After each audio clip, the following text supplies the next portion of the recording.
place on those first 2 passes, and I think you connected our next 11. Mentally, what were you thinking there? After kind of a slow start on offense, but you got stuff. I think that's just kind of the first drive kind of thing.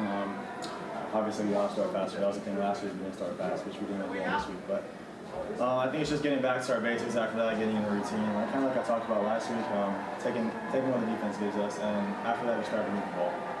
I gotta ask it because I was taking a video and I was kind of off to the side, still up in the stands waiting to get on the field. But the play where you hit Devin looked very similar to the play where there was an interception last week. Was it a similar play or? Yeah, it was pretty similar.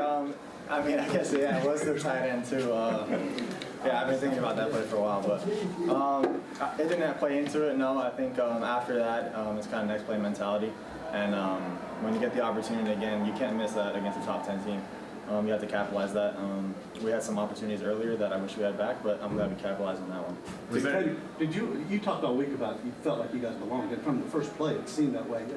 Obviously you guys meant that, but to come in and do it, that's something else altogether, isn't it? Yeah, we believed in ourselves. There's obviously not many people that did, but from the start of the week, from the start of the season, we knew that eventually we were going to have this test. And the testament to the offense and the defense playing off one another.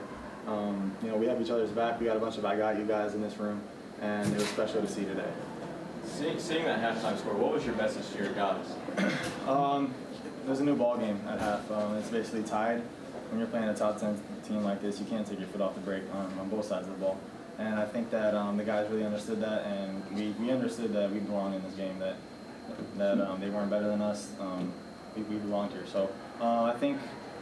Coming out of halftime, it was just kind of keep on doing what we're doing. We didn't want to get too fancy or take our foot off the gas. Defense gets a stop. They punt. You guys start at the 6-yard line. 94 yards later, you find yourself in the end zone. What was the mentality on that last drive, down by 3, and really needing an answer on offense? We were going to have to score eventually. We're down at that point. It doesn't matter where we get the ball. We know that we're a pretty high-powered offense, in my opinion. We have all playmakers all around the field, so I believed it. We believed it. Kalen broke a really nice run. We just kind of moved the ball. We took it one play at a time, which is always important. You can't get it all back in one play at the end of the day. So when you kind of stack plays like that, then the results are going to be good. Sometimes in baseball, people say it's easier to pitch with the defense behind you. Easier to throw on offense with the defense behind you like that. Oh, yeah. No, the defense is special today. From the jump, Michael with the interception is pretty much started just like last week. They throw a hit, she gets an interception, we're right back on the field.